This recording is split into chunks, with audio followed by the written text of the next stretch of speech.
साथियों, मेरा अभिवादन स्वीकार कीजिए। मैं अरविंद विश्वकर्मा, लखनऊ से। दरअसल हम लोग जब बात करते हैं विश्वकर्मा समाज की, अपनों के विकास की, तो आज़ादी के बाद से अब तक विश्वकर्मा समाज हाशिए पर खड़ा हुआ है। हाशिए का मतलब बहुत लोग नहीं समझ रहे होंगे, लेकिन पुराने लोग समझते हैं। वो लाइनें होती हैं, जब हम किसी पेपर में कुछ लिखते हैं तो लेफ़्ट साइड कुछ हिस्सा छोड़ देते हैं, उसको हाशिया कहते हैं। उसमें नोट लिखा जाता है, चाहे टीचर हो चाहे ऑफिसर हो, उसमें स्पेशली नोट लिखता है उसके संदर्भ में, वो उसके लिए स्पेशल। तो हाशिए के रूप में आपको देखा जाए तो उपेक्षित रखा गया। दरअसल है क्या, शिल्प कला ज्ञान आप में कोट कोट कर भरी हुई थी। जन्मजात आप अपने को इंजीनियर मानते हो, ये सब बातें सही हैं, लेकिन किसी भी लोकतांत्रिक व्यवस्था में जब तक आपके पास कुछ अधिकार नहीं होगा, आपके पास कोई योजना नहीं होगी, आपका सम्मान नहीं होगा, तब तक आप आगे नहीं बढ़ सकते। और ये सब मिलने के लिए आपको प्रतिनिधित्व तो चाहिए, आपको भीख नहीं चाहिए। होता क्या है कि हम लोग आज़ादी के बाद से अब तक आपके विश्वकर्मा समाज का विश्वकर्मा शब्द का उपयोग किसी ने नहीं किया।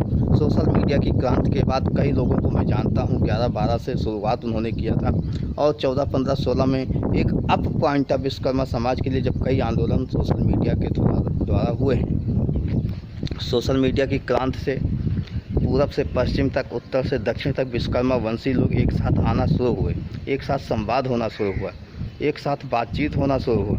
तो कुछ समझ में आया कि हमारी संख्या कम नहीं, हम बहुत हैं, हमारे लोग बहुत अच्छे अच्छे पदों पर हैं, बहुत आगे हैं, लेकिन वास्तव में राजनीतिक रूप से शून्यता भी स्पष्ट रूप से परिलक्षित हुई कि राजनीतिक रूप से हम कहीं नहीं, न किसी सदन में सांसद विधायक हैं, न मंत्री हैं, और अगर हैं भी तो किसी की कृपा दृष्टि से हैं। हम आंखों में आंखें डालकर बात नहीं कर सकते उस नेतृत्व से।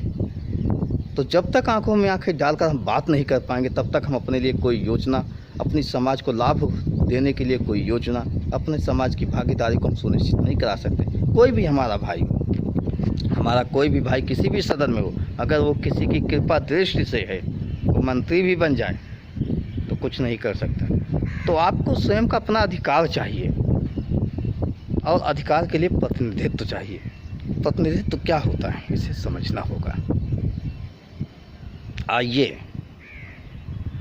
सम्मान के लिए, स्वाभिमान के लिए, अपनी कुल परंपरा को बचाने के लिए, अपनी विशेष पहचान को बनाने के लिए, बच्चों के भविष्य को सुनहरा उज्जवल करने के लिए, और आपकी कुल परंपरा को, श्रेष्ठ परंपरा को भविष्य के हवाले करने के लिए राजनैतिक रूप से भागीदारी का एक बुनियाद रखते हैं। यूँ तो कहा जाए कि राजनैतिक भागीदारी हमारे कई भाई कर रहे हैं, लेकिन आप उनसे पूछिए, एक सदस्य, केवल एक सदस्य सदनों के लिए वो चुनाव में जिताने में सफल नहीं है। कहने का मतलब जो लोग कर भी रहे हैं वो किसी की कृपा दृष्टि पर निर्भर हैं, अपने मुखिया की कृपा दृष्टि पर निर्भर हैं, और उनसे निवेदन करते रहते हैं। अनुनय विनय करने से कभी अधिकार नहीं मिलता, अनुनय विनय करने से केवल भीख मिलती है। तो वो लोग भीख मांगने का प्रयास कर रहे हैं, और भीख ना मांगने से कुछ नहीं होगा। भीख मांगने से केवल एक व्यक्ति का पेट भरा जा सकता है, ना कि सभी का।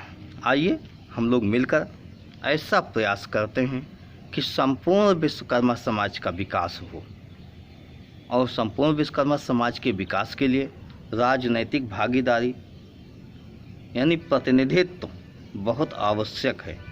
उस प्रतिनिधित्व के लिए आप जहाँ भी हो, जैसे भी हो, वहीं से सहयोग करना सीखिए।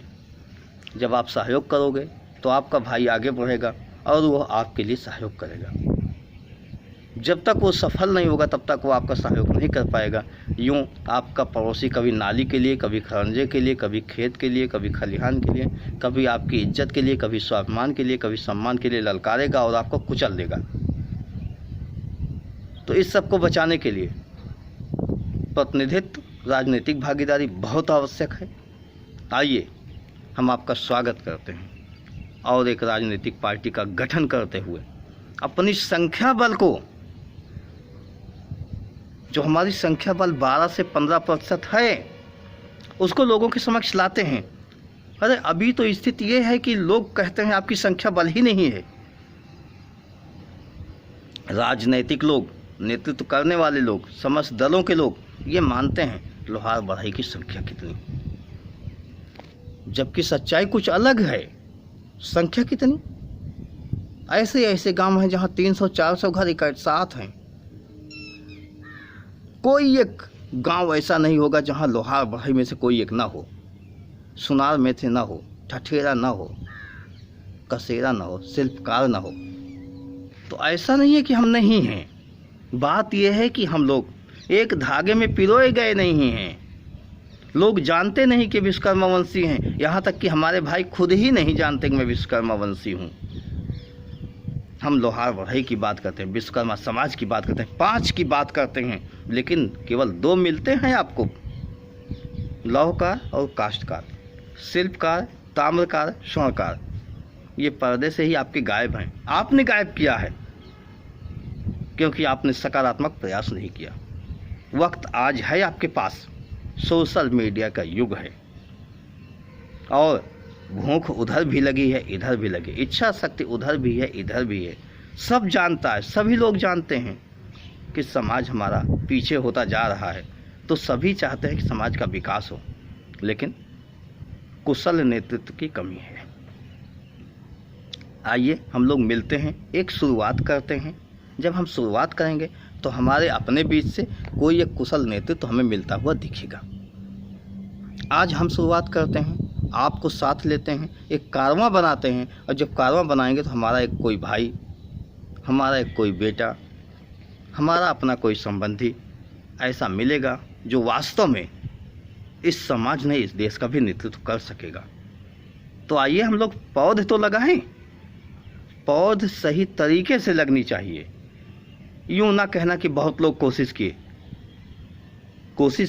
मैं नहीं कहता नहीं कोशिश किए, लेकिन कभी कभी होता क्या है, पौध रोपित करने वाला भी कुशल नेतृत्व करता होना चाहिए। उसके बाद जब पौध आगे बढ़े तो उसकी रखवाली करने वाला भी विशेष होना चाहिए। जब फल देने लगा तब भी कुशल रखवाली करने वाला होना चाहिए। तो अभी तो हमारी समाज बेसिक स्थिति में है, बुनियादी स्थिति में है, उसकी नींव भरना है, और नींव ऐसी मजबूत भरना है कि यह समाज प्रतिनिधित्व ले, ना कि भीख मांगने की आदत पाले। आइए राजनैतिक रूप से एक नई शुरुआत करते हैं, क्योंकि समाज का विकास बिना राजनैतिक विचारधारा के, राजनैतिक सिद्धांत के, प्रतिनिधित्व चाहे मांगे, प्रतिनिधित्व को लेने से, बिना प्रतिनिधित्व को छीन लेने से कुछ भी नहीं मिलता। वैसे भी कहा गया है, अधिकार मांगने से नहीं मिलता, छीनने से मिलता है। अधिकार के लिए आपको सक्षम होना होगा, अपनी बातों को रखना होगा, और ये बताना होगा कि यह मेरा अधिकार है, यह मुझे चाहिए, बिना इसके मैं कहीं समझौता नहीं कर सकता। और जब ऐसी बातें आपके दिल में होंगी, आपके अपने लोगों की इच्छा शक्ति में होगी, मन स्थिति में होगी, तो वह कोई भी कुशल नेतृत्व करता हो, देश की बागडोर किसी के भी हाथों में हो, उसके सामने आंखों में आंखें डालकर बैठेगा और कहेगा कि मेरे समाज के लिए वो योजनाएं दीजिए जिससे मेरा समाज लाभान्वित हो। ढिंढोरा मत पीटिए, गिनाइए नहीं योजनाएं। लाखों योजनाएं किसानों के नाम पर हैं, लाखों योजनाएं श्रमिकों के नाम पर हैं। आज किसानों का भला हुआ? आज श्रमिकों का भला हुआ? नहीं हुआ। उसका कारण यही है, योजना बनने से लाभ नहीं होता, उसका क्रियान्वयन होना चाहिए, और क्रियान्वयन के लिए प्रतिनिधित्व तो चाहिए। अरे आप क्या बात करते हो भाई? आप ये देखो कि सामान्य से जो विभाग होते हैं, जहाँ सरकारी कर्मचारी होते हैं, मोटी मोटी रकम पाते हैं, जुगाड़ का पैसा भी खूब कमाते हैं वो लोग, लेकिन उसके बाद भी अपने प्रतिनिधित्व के लिए वो भी एक संगठन बनाए रहते हैं।